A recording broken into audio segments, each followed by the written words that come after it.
walang imposible kay Lord. Wala itong insecticide na gamit ngayon.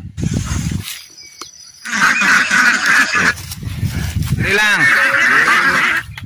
Napakasimple.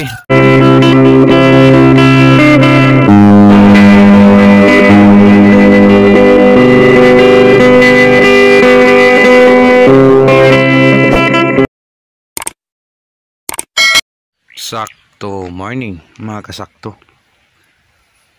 So magbe-birthday yung talong natin kahapon.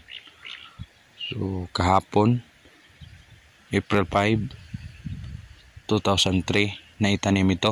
Kahapon 2024 mag-isang taon na yung ating talong. Pero sa isang taon na yan, yung abono natin, nag-stop tayo pag 10 months old, wala nang pakain. 2 buwan walang kain, only foliar lang ginamit at wala na rin gamas. So insecticide continue, pero yung nakasunod na 2 linggo ngayon hindi na natin nabigyan ng insecticide. Pero again, may maharbis pa ba? So still mayroon pa.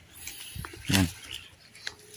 Iniwan na natin guys kasi maintenance sa tubig kulang, short sa ibang tanim, and din doon sa cauliflower natin tanim, doon nakapokus yung ating tanim. Pero at least nabigyan pa rin tayo ng ganitong bunga. So God's blessings, walang imposible kay Lord. Wala itong insecticide na gamit ngayon. So at least may natira pa. So sa pagtira, nitirtirahan tayo, maliliit na lang. Yan, ang sukal na. Yan, sa ilalim meron pa ding panakanakang class A. Yan, harvest natin to guys kasi sayang, kabili pa tayo ng ulam nito kung gustuin natin. Yan, no? Pwede pa yan. Dito sa presyo ngayon is mababa talaga, pero at least wala naman tayong expenses kasi wala na itong spray. Yan, pwede pa to. So sayang kung hindi kukunin. Yan, tayo na lang nag-harvest, ulo-ulo. So dito is wala na most yung iba. So yan, wala nang silbi to. Yan, naubos na ni fruit borer. So hindi natin ito magalaw kasi wala pa tayong tubig. Pangit kasi guys kung i-ano natin to, i-landscape, tapos hindi mararo pero yung ilalim napakatigas. It's because ang init dito. So yung puno ng talong natin is para ng puno ng kahoy. Hindi ito mabunot-bunot. Bunutin ito yan. Need pang 2 tao sa isang puno, hindi paguro pwede. So alangan naman mag tanim tayo ngayon, yung ating tubig is nakapokus lang doon sa isang tanim. So yun lang, yung area, may area taniman, pero again, kahit ano kalaki yung tanim mo, pag kulang naman sa alaga, parang nagigisa ka rin sa sarili mong mantika. Yung expenses mo hindi mo kayang makuha-kuha. It's because marami yung tanim mo, kulang-kulang na kain. Number 1 ngayon, pinag-priority is tubig.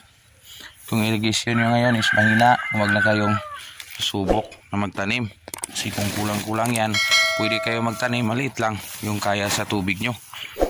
Hindi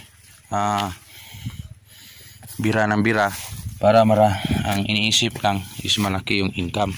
Analyze nyo din kung paano masalba ng tanim nyo yung tubig mo. Kaya pa ba? Kayang i-sustain? So yan ang pinaka best strategy ngayong tag-init. So yan, no? Wala na itong insecticide 2 linggo, pero yan, may nakuha pa tayo. So salamat sa isang taon, unang harvest sa birthday ni talong. So sana may magsiglisyon yan, hindi pa yan harvestan.